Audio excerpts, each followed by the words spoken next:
trying to hedge his bet and trying to move towards the middle before everyone else decides to do that in the Democrat Party. Because like they say, first, what's that saying? First one in, best dressed, right? That's what he's trying to be. And he's trying to present himself as a quality candidate, as a sensible candidate, as a moderate. So the Democrat Party are screwed. They're leaderless. They're rudderless. They have no policy. They have no direction. They're screwed. I don't know why you think they're screwed. They're still a party, and people go from left to right all the time, right to left, and there's reversals, and people forget very quickly the crimes of the past, and then they go right back left. So if you think they're screwed, they're not screwed. What the American people are screwed, but the Democrat Party is not screwed. I largely think they're screwed. Sure. They're pretty toxic brand right now. I don't know. They're screwed. More and more young people are identifying as conservatives. I don't see how they win back the young vote. Honestly, don't. Every one of their policies blows up in their faces. Yeah, What but idea can they pitch? What new idea can they pitch to the American people that are going to get them on the vote and say, you know what, I can vote for this without saying Donald Trump bad? free shit. What do you think people vote for? They vote for free shit. If you lost your Medicare, Medicaid, and your housing subsidy and your Social Security payment, you're going to vote for the hardcore communists who are going to keep printing fake money to get you paid. And look how well that shit worked out for them. They offered everything under the sun for votes, and they still lost. They offered transgender prison surgeries for illegal aliens. They didn't even offer more free shit for people.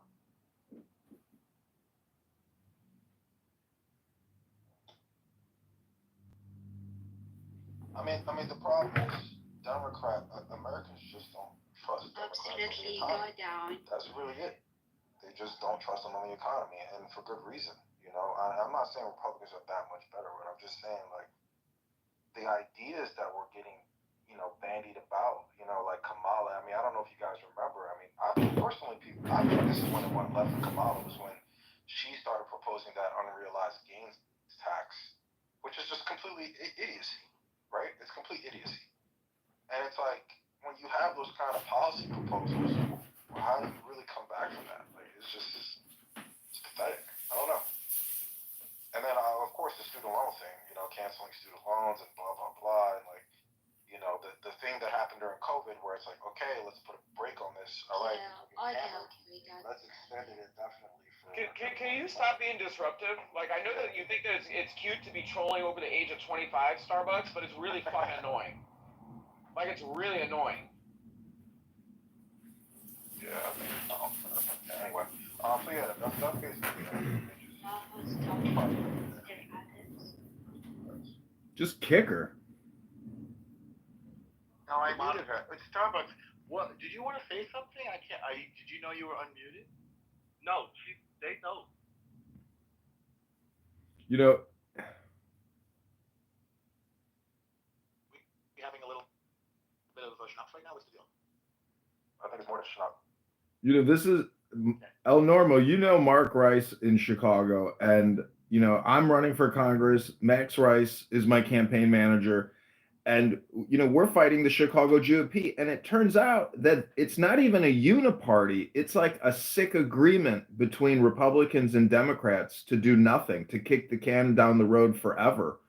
And the head of the Chicago GOP is now modeling in some kind of Chinese male model fashion show. And he goes to Vietnam and opens a business with a Chinese partner. So I'm not like a Chinese conspiracy theorist, but there's foreign influence in the parties, and it's a lot of incompetency, no America first, and it's kind of people like Starbucks who sit there and just moan shit while you're trying to have an intellectual conversation about the problem. Don't lower it.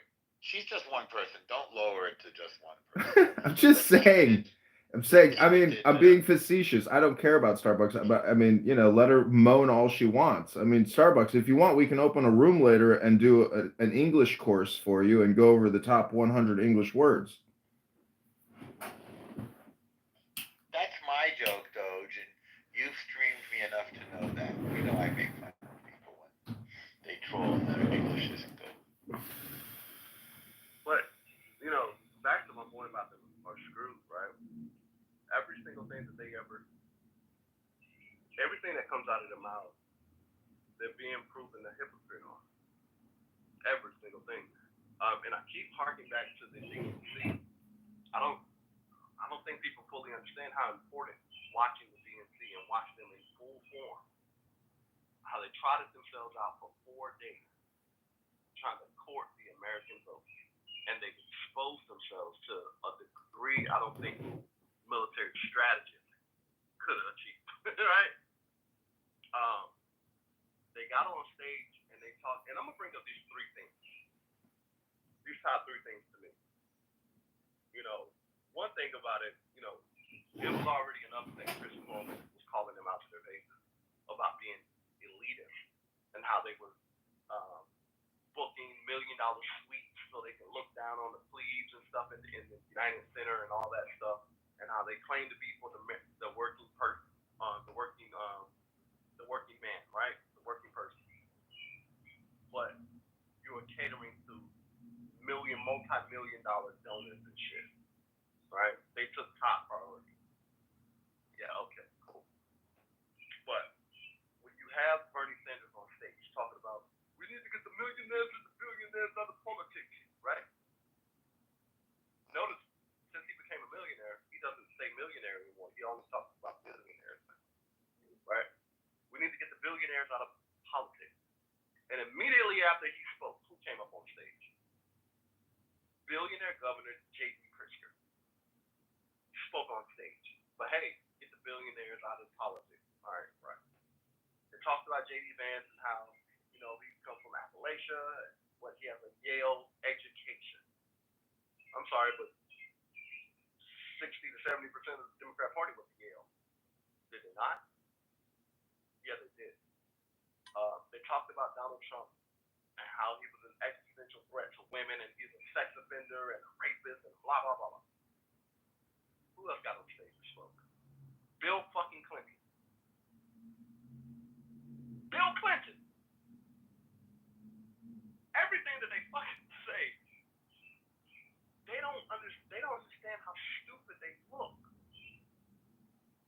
I mean, they had Megan Thee Stallion, headlining, Kamala's campaign. Like, I mean, it can't get any worse than that. And I'm telling you, there are plenty of white people that are sitting there looking at that, and they're just like, I can't even go on a Carnival cruise anymore because it turns into a bust-down cookout. Like, and here it is, we're at a freaking campaign rally, and it turns into a freaking strip club. Mm-hmm.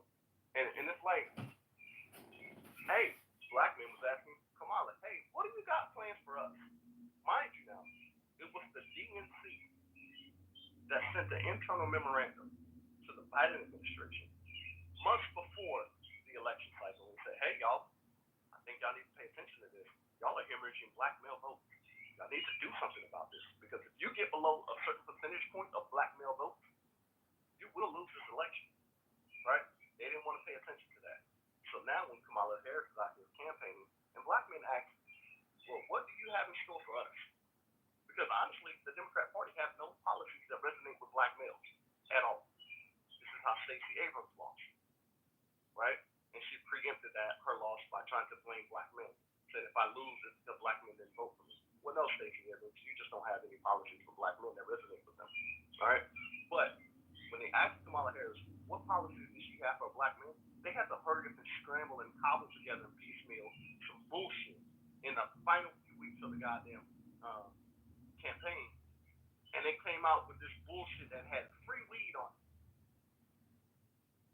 Free weed! What? Is this what you think about black men? Is that they want to vote for you because of fucking free weed? I'm sorry, I don't smoke weed. That shit does not resonate with me. That shit does not move the needle with me. that goes to show you how they do not understand the people at all. They're so disconnected. They're out of touch. You mean it wasn't the mobile abortion clinics outside the United Center that tickled your feather to want to vote for them? Vasectomies and abortions. And somebody put in the chat, you know, the black men don't matter to these people. Whoever said that is right. You know, we're no longer needed. They've split the black community along gender lines, and they obviously, and you know, with Stacey Abrams and Kamala, et cetera, et cetera. I don't know, you know, Wes Moore, I guess, I don't know if he's going to run. He says he's not. But, you know, it's just politically as a chess piece on the board, you know, they already know that the black woman is going to turn voter turnout to male in the community, and they already have them on lock, given their pandering, not inconsistent pandering. So it's kind of like a crazy conundrum they're in. And then one other thing I would call out is the whole Ukraine and Israel, the foreign kind of, you know, war, and their failure to, you know, have any clear position on it. And just say anything about Israel or Palestine, they have to toe the line and walk the tightrope, because if they say the wrong thing, they're going to get destroyed by the other side of their own base. So they can't say anything affirmatively about Israel. They have to say, oh, no, Israel has a right. And Palestine, you know, stop killing them and slaughtering their children, all that stuff. They have to say all those things and speak out of both sides of their mouth. Yeah, but the leadership would have to come out and say, we are now a peace movement. And there's no leader in the Democrat Party that has any credibility to even do that. So you're right. Their party's fucked. But now it's up to the Republicans to hold on to what they have and actually be fiscal conservatives. And they're not doing that. They're giving out all the money in the same way that they did prior administration. So it's one big kick the can down the road and the okie doke on the American people. I literally just said the party was screwed, and you said I was wrong. So you just said the party is fucked. I'm saying that the party in power is not fucked in the sense that they can hold on to power if they're actually doing good things for we the people. But the Democrats are the most corrupt group of liars and low IQ clown. It's clown world with them all the time. It really is. It's so frightening to see that the leadership is clowns. It's like, you know, if you served in the military and you served with honorable, intelligent leaders, it's like there's such a disconnect between politics and real world. And it's terrifying because they're the ones who are just writing the checks and getting paid by special interests and lobbyists. They're fraudsters. We have a political industrial complex in this country, which is literally it is ruining your future. These debts won't go away. You may say there's some kind of jubilee or agreement to resolve the debts, but that's not the way debts work. They're perpetual.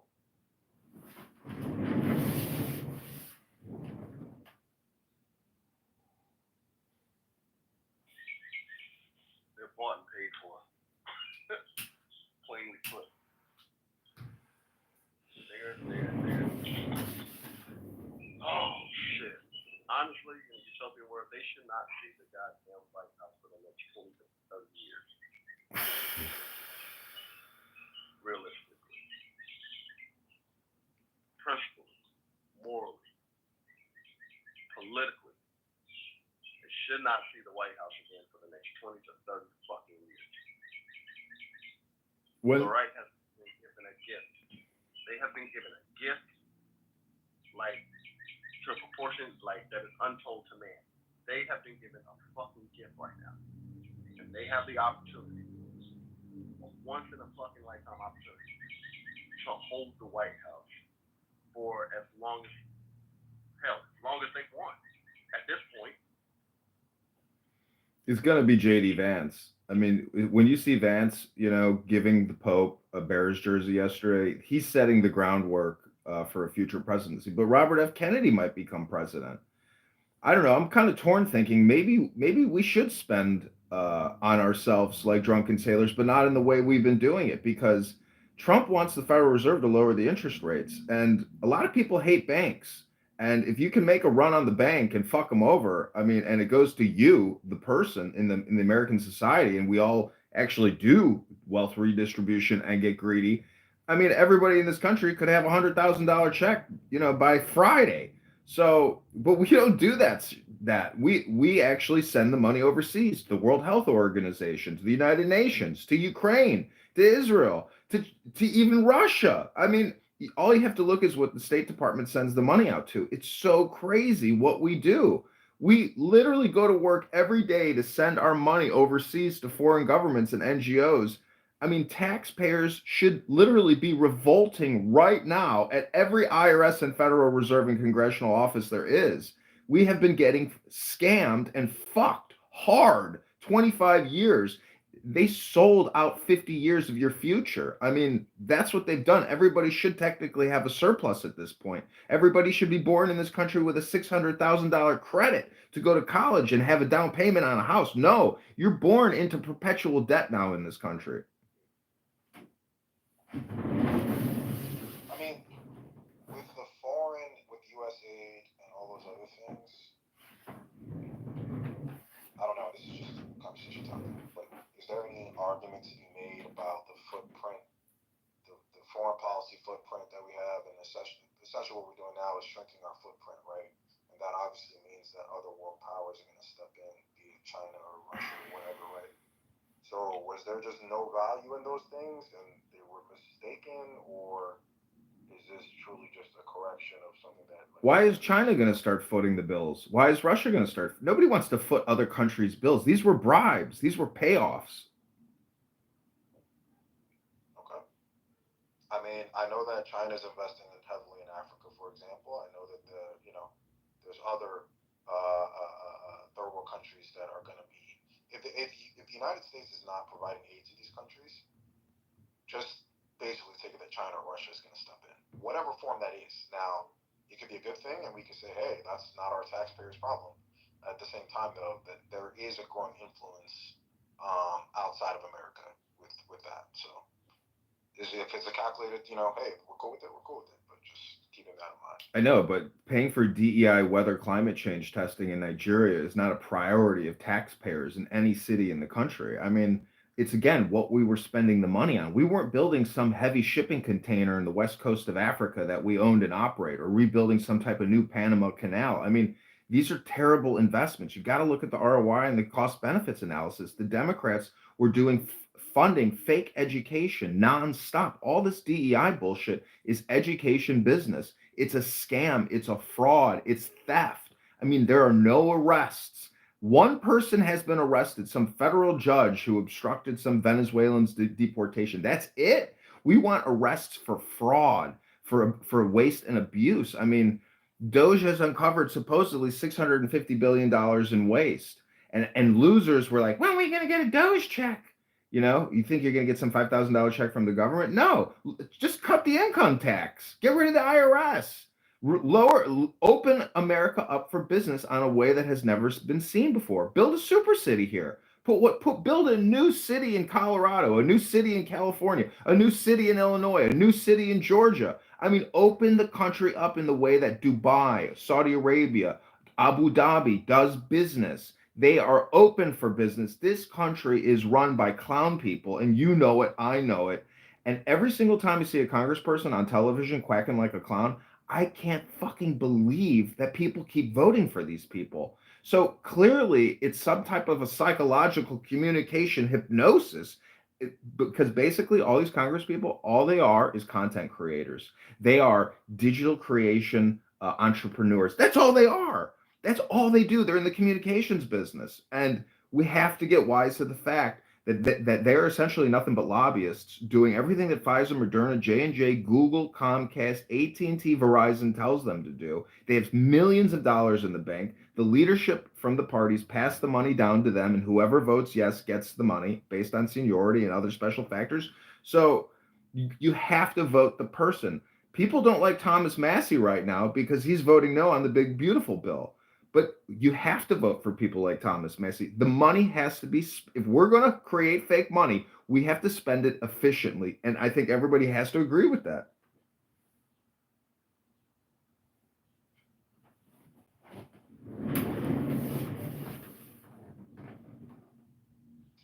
we're talking about spending, we listen. I mean, I guess you guys are aware of the credit downgrade that just happened, and the massive, and what do they say in 2030, like the interest payments on the deficit are gonna, like, what is it gonna be, 30% of GDP or something crazy. So we gotta start making some hard decisions, and honestly, like, this big beautiful bill that we're talking about, I don't think it really goes far enough. Like, I don't see how. We gotta start cutting, like, and we're gonna have to make societally, and this is outside of, I guess, getting away from which candidate, because things are already set in motion. Like, either we cut Medicare spending, we gotta say, hey, like, hey, if you're a senior citizen and you make, over X amount a year, like, hey, we're gonna diminish your Medicare, like, payouts or something like that. We have to start doing something like that, because this path we're on is unsustainable. There's no way. Probably. Like, Trump is talking about external tariff, external revenue service, and this, that, and the third, but we've got to find a way to stop cutting spending dramatically. We got to audit our defense spending. We have a lot to do. Like, I don't know, and I don't think this bill is going far enough. And I don't like, for all Trump, says and does, it's like this whole thing. Oh, no tax on tips. Like, that's just pandering. It's the same thing the Democrats did with like student loan crap they were talking about. Like, what do you mean no tax on tips? Like, why? Or no tax on overtime? Like, what the hell is that good for? Like, I don't know.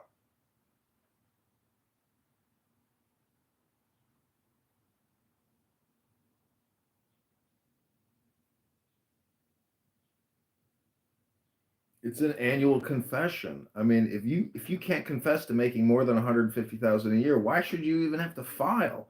I mean, if you go to Taxpayer Advocacy Day at any major city, guess who lines the block? It's African Americans by the thousands who are not in compliance and have garnishment and asset seizure forfeiture impacting their families.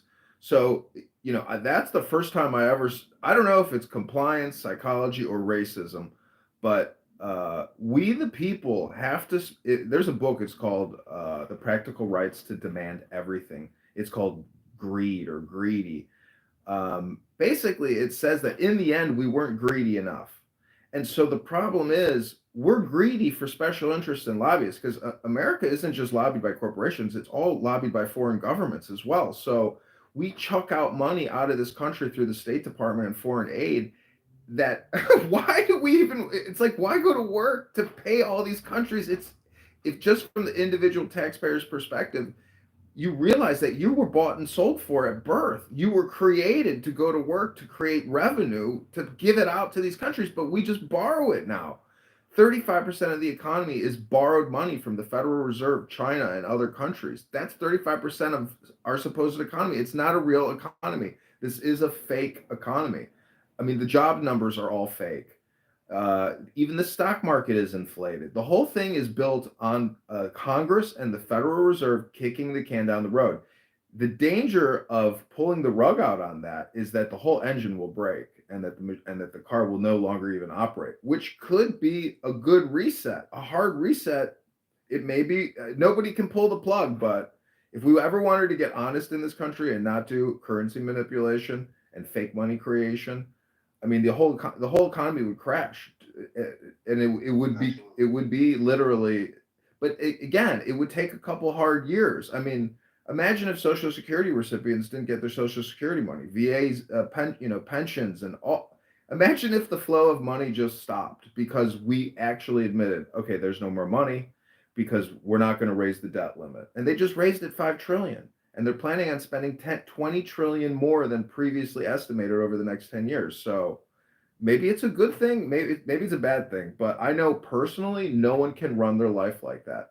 Only the government can. So they have a superordinary godlike power to survive. It's an immortal civilization is an immortal creature apparently.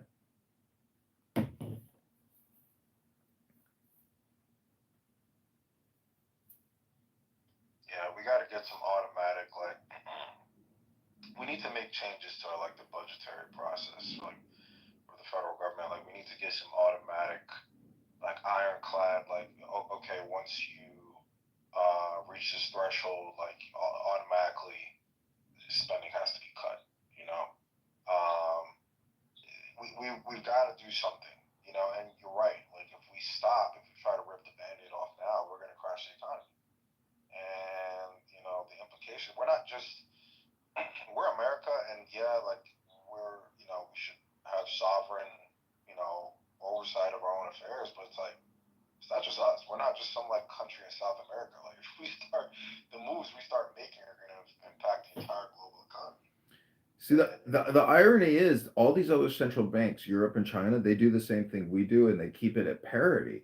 And that's essentially the Forex market. But imagine if we were to pull the rug out first and we suffered a few years of incredible hardship. Actually, the rest of the world, and we opened up our business floodgates, the rest of the world would pour into America and it would actually reverse course. That's the only probably way to really save the economy is to crash it and open it up to foreign investment and suck out the world's available free capital that wants to get out of their shitty countries. I mean, and maybe even add 50 million people to the country and open new super cities. I mean, our cities suck. They are old and antiquated. They're not modern and they're not built for scale. So, I mean, there's a huge opportunity, but the thing is, the way we're using the money sucks. You know, your Medicare, your Medicaid, your doctors, and those solutions, those suck. If you don't, if your fat ass isn't in the gym and eating healthy, your health is going to suck.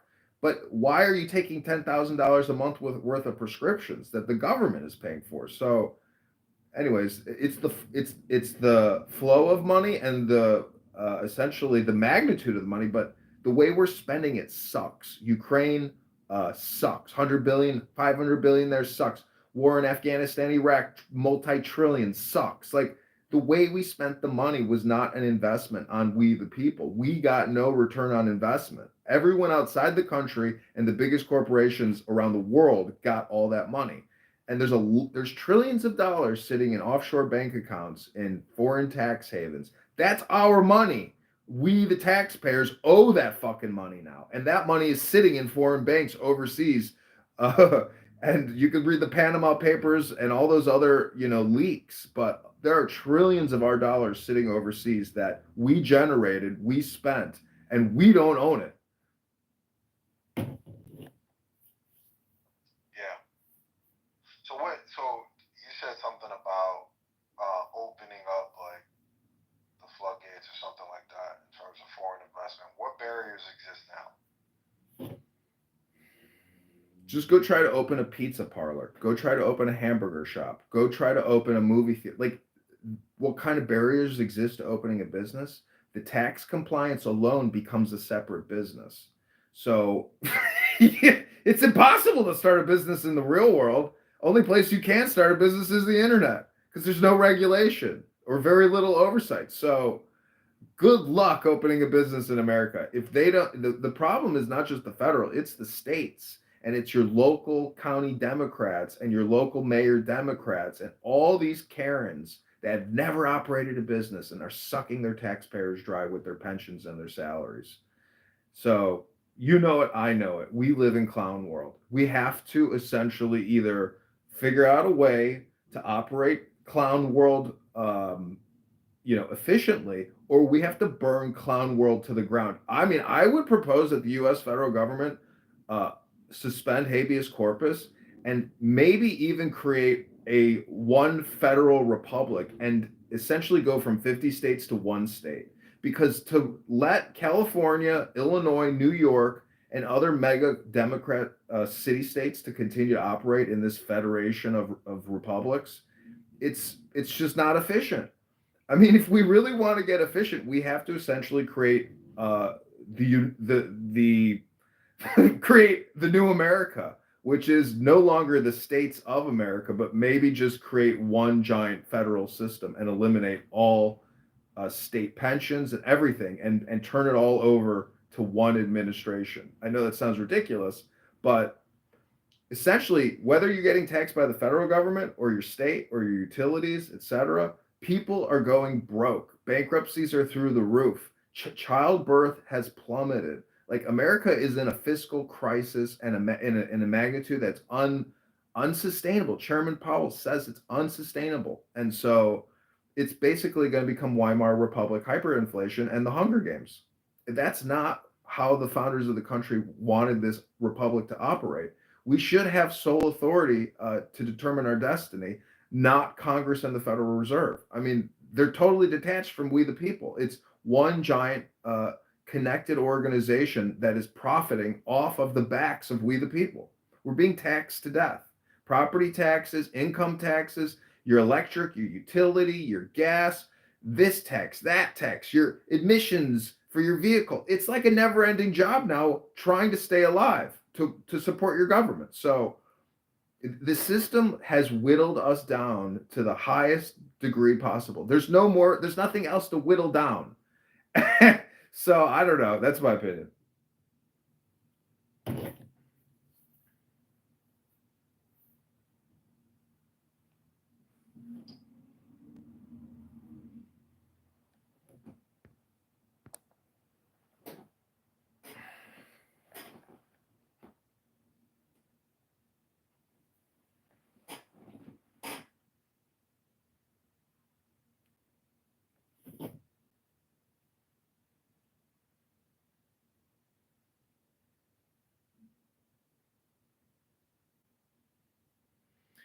I like how there's this like belief that robots are going to become so intelligent that they'll be able to build other robots and essentially create something from nothing.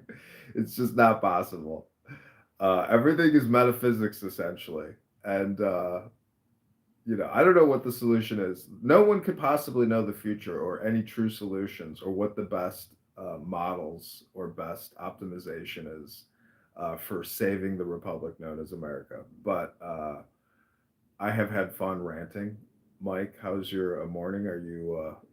What are you doing right now? Are you just listening? Are you at a job site? Or are you in your office podcasting?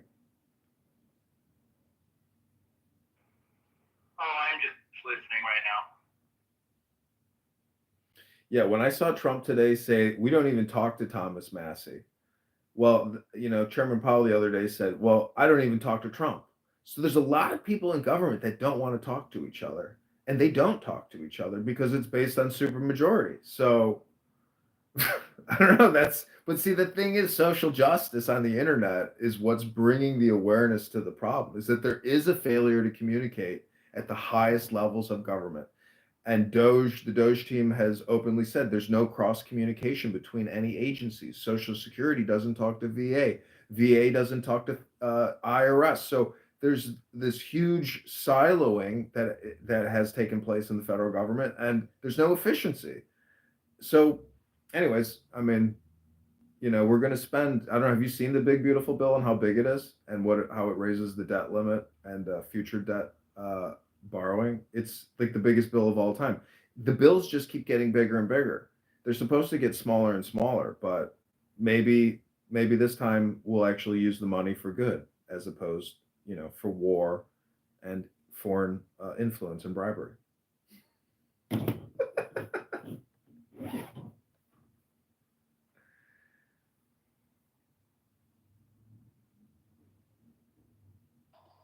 See, the way I see it sometimes, I don't know if I'm right about this or not. The system has to be blown up.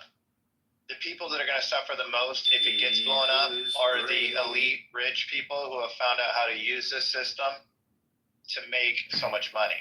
So this idea that like the middle class has to take a big hit to blow up the system.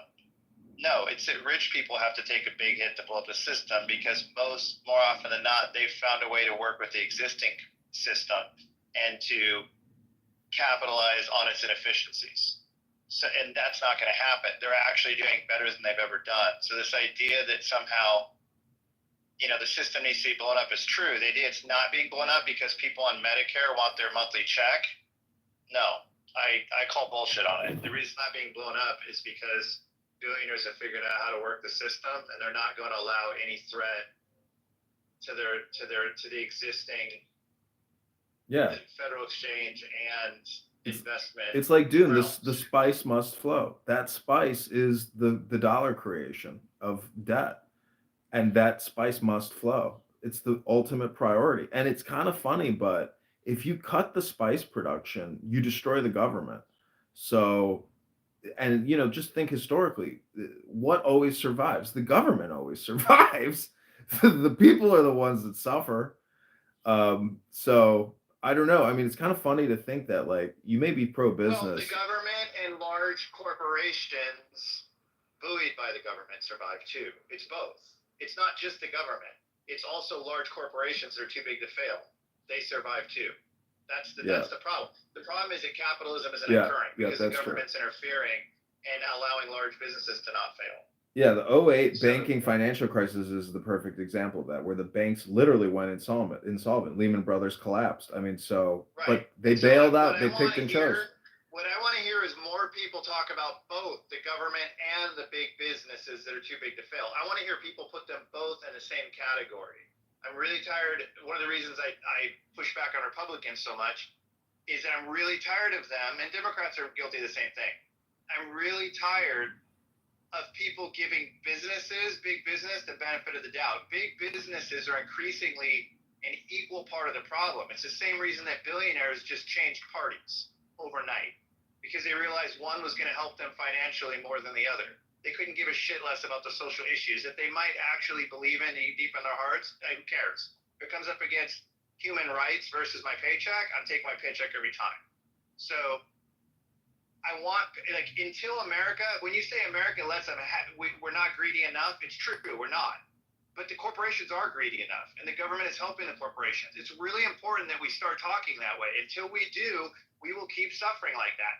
You were talking earlier about this idea that if we quit giving so much money away to people, look, we could give everyone $100,000.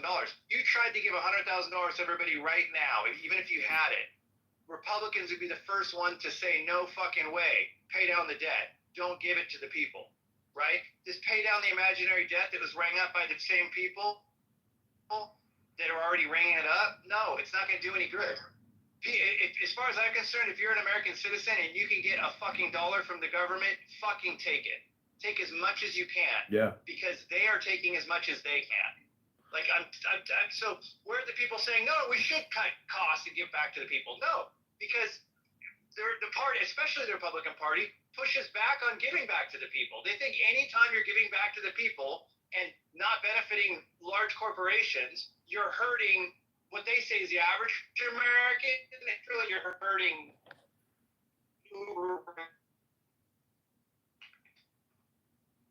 Yeah, you're in the matrix at the end there, but I mean, we know that the Treasury, when you file a tax return, you get a lot of people get tax refunds. I mean, they could make Liberty check payments through there, where Congress actually demands that the Federal Reserve lend them $100,000 per citizen who doesn't make more than 30,000. I mean, this is all wealth redistribution schemes.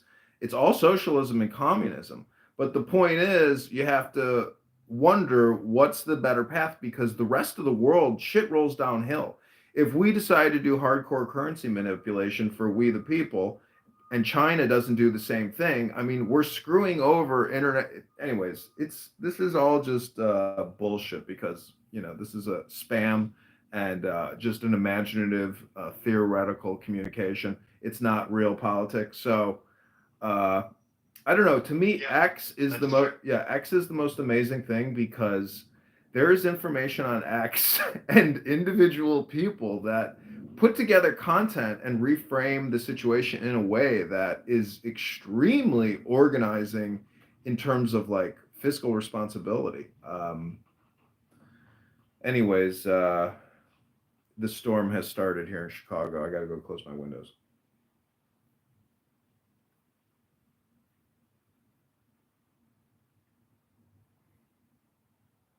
Oh, it's good to talk to you, brother. Thank you.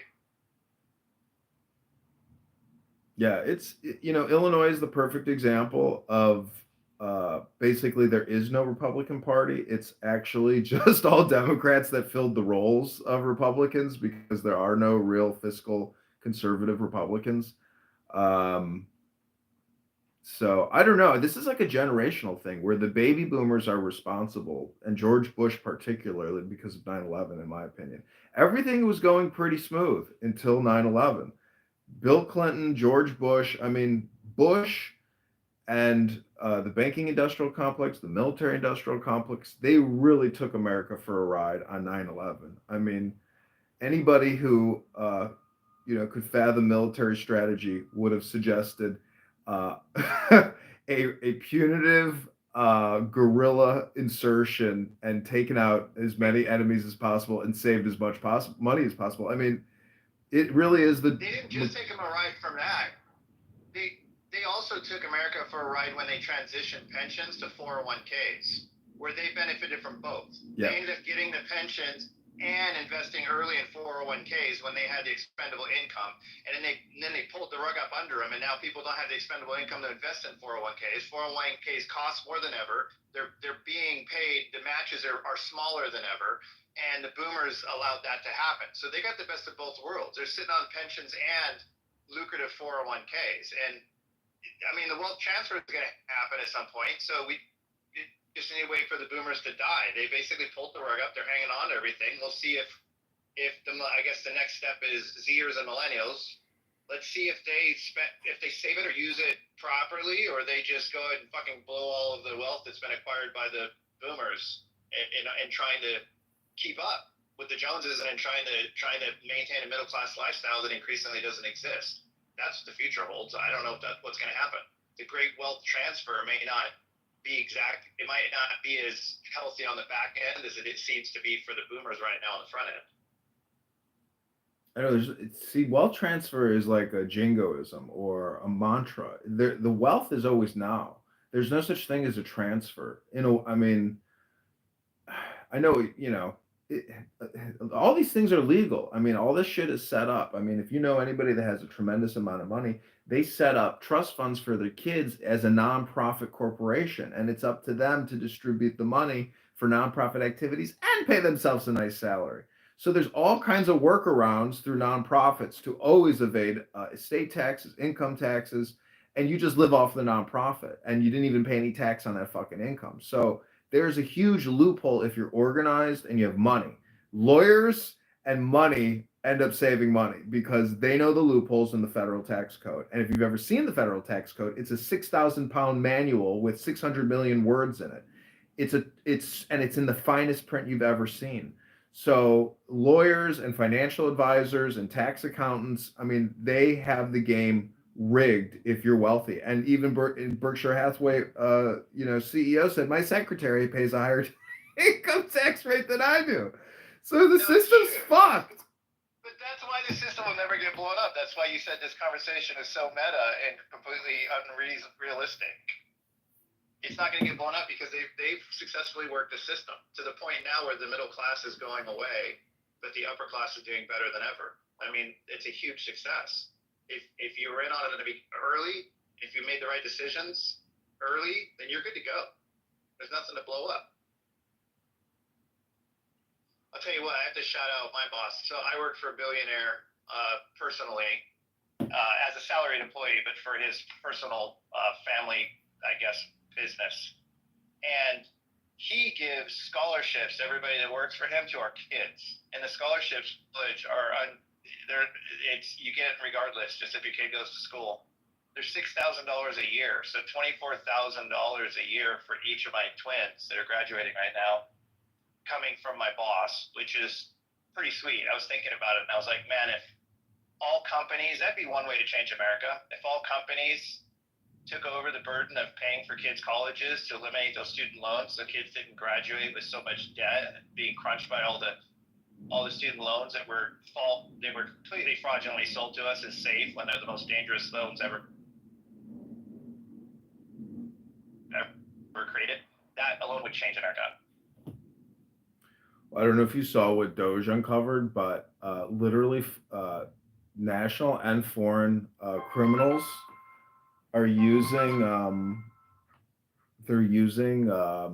FAFSA and doing college loans with identity fraud and literally stealing money from the Department of Education and for all these college loans and using AI chatbots even as part of the process. So there's huge fraud rings that operate off and feast off of our federal government. IRS annual returns, I think it's a $30 billion fraud ring annually that steals money from tax returns and identity theft. So again, this is where individuals like Doge, you know, because if we can't eliminate that type of fraud and that type of those types of scams, and people's doors aren't getting kicked in Romania or Russia or China or wherever the hell a lot of these criminal fraud rings are operating, and you can't get international cooperation, like that is such a that is so fucked up.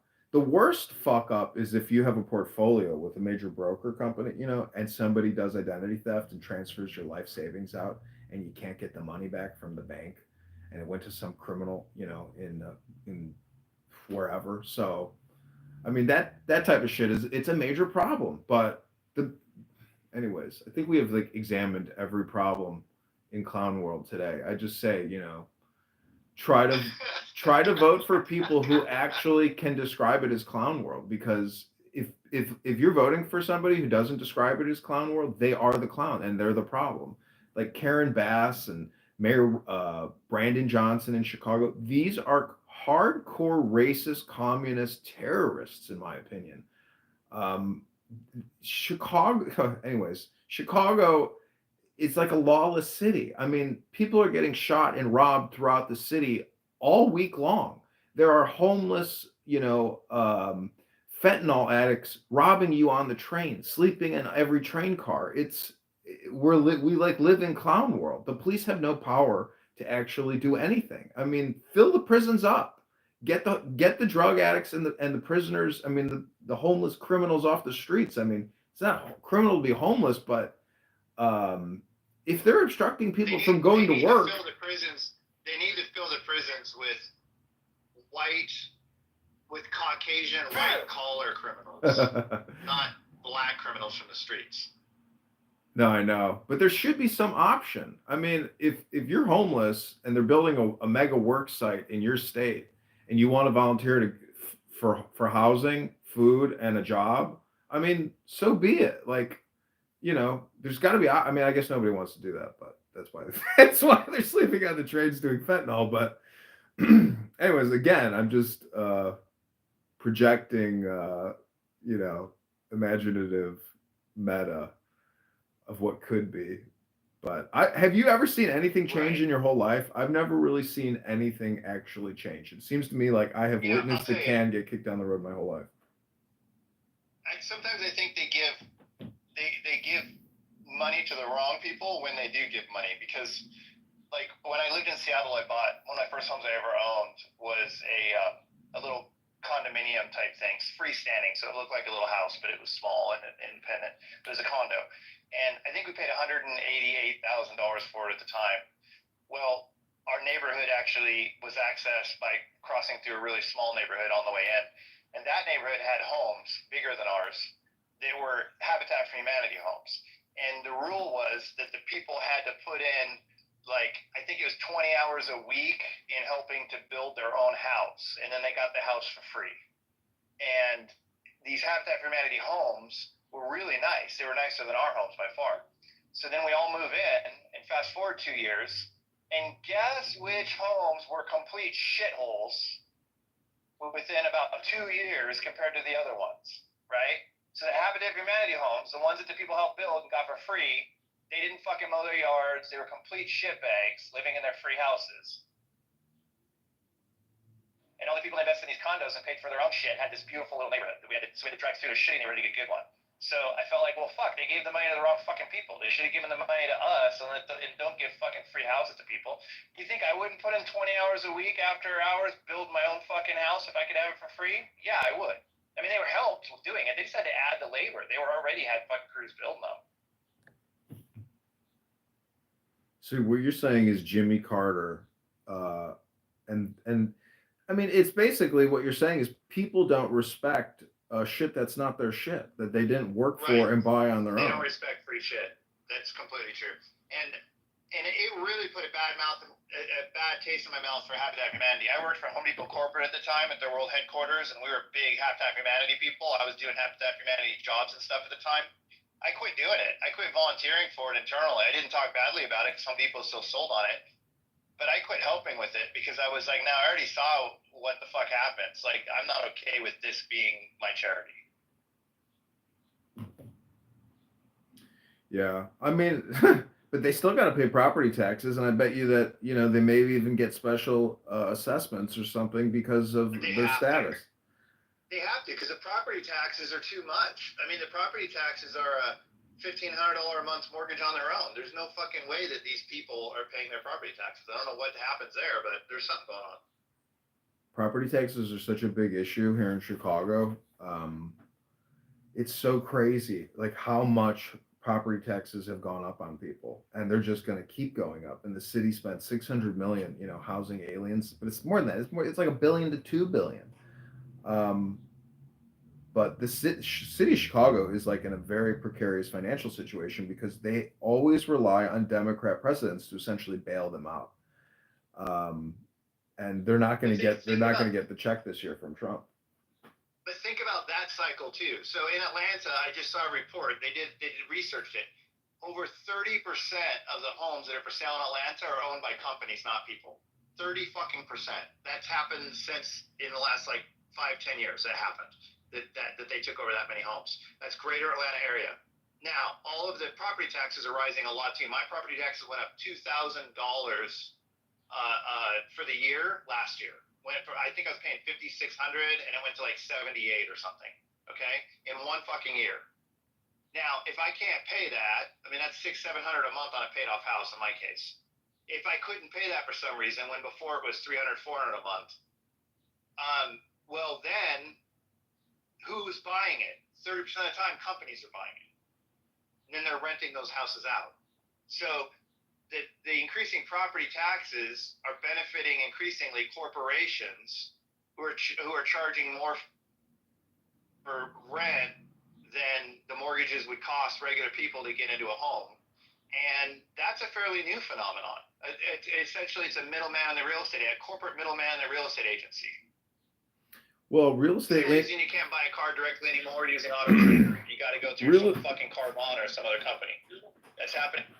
Yeah, real estate investment trusts have always existed for a long time, but there's a house near me that got bought up. I mean, nobody even moved into it. So, I mean, if it was like some kind of BlackRock syndication that bought it, maybe they're not even renting them because they just view it as an asset, and they can get the tax break and the appreciation. Yeah. So they're using it as like, it's a horrible way to store value though, but I don't know if it is though. It depends on where you're at. It isn't a horrible way to store value. The operating costs are insane. I work for a billionaire that owns probably 100 homes that are right now. There's nobody in them, running AC and everything all day long. That's fucking crazy. So, yeah, he doesn't rent them out because he doesn't want people to ruin them. Like it's not worth it. It's not worth the headache of renting it out if you don't need the income right now. That's crazy. What a waste. I mean, because homes are supposed to be lived in. This is the worst thing about the grind and the 9 to 5 is many people buy a house, but they never even get to live in it. And then when they retire, they die, and they never got to live in the house that they paid for. That's what'll happen. Yeah. I mean, I guess they sleep in it. That's it. It's basically it's 4 walls and a roof to sleep in to protect yourself from the elements, so you can get back to work and continue paying off the federal debt. Well, I mean, the guy I work for, he has ranches and stuff. So there's people that work on the ranches that live in some of the houses. So in some cases, they're a part of their salaries. Like they basically live in his houses, and then he doesn't have to pay as much salary. So it's a way to work it, and then at least you have a little control over it because they're your employees. It's kind of crazy when you have billions and billions of dollars. You end up creating like your own microeconomy and your own state almost, like a business. That's what I'm talking about. That's what's interesting. Like when I said I'm a salaried employee, but I really work for a family who needs things, right? I mean, they need an electrician, they need a plumber. Like they don't want just any old person coming into their world to work on something on a one-off basis, which makes sense. I'd be the same damn way. I mean, once they trust you, once they know you're not going to steal, and once they know you're not going to, share secrets, at that point, yeah, it's better to just pay you as a full-time salaried employee and then have somebody you can depend on for all kinds of things, from not just cooking your food, but doing your electrical work and maintaining your security systems and everything else,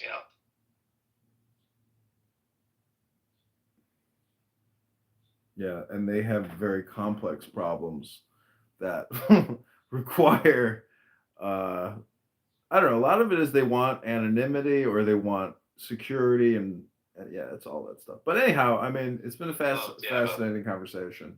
But I'm gonna leave here in 7 minutes. El Normo, what do you think the solution is for America over the next 10 years? What's your 10-year plan, Dr. El Normo? Is it just peace and equanimity? My guess is he's not listening because Norm can't. I don't think Norm can sit this long and not talk if he's involved. I think that's impossible. He's out. Prove me wrong, Norm. Prove me wrong. I'll get in with you guys on this. But also, I wanted to say too. So, Mike, you're up in Seattle, I think you said, and George, you're over in Chicago. Yeah, I'm in Atlanta, and yeah, he's in Chicago. Okay, all right, cool. You know, it's kind of funny and weird how different. I'm down in South Florida, and how different everybody's issues are across the country. You know, I travel a lot too. I fly up to New York, I go to Philadelphia, and Atlanta sometimes. And when you hit these areas where you're talking about the crime and the drugs and everything, and I'm originally from New York. My mom, my parents, they're big on the city. They love to go down there, huge with the arts and Broadway and all those kind of things. And my mom doesn't even want to go down to the city anymore because she's talking about the crime on the subways and things that she's seen and things that her friends have seen. And, you know, down here in Florida, we don't really have a lot of that. It's kind of very different. And I think when you look at states and the way that they run their government and their cities,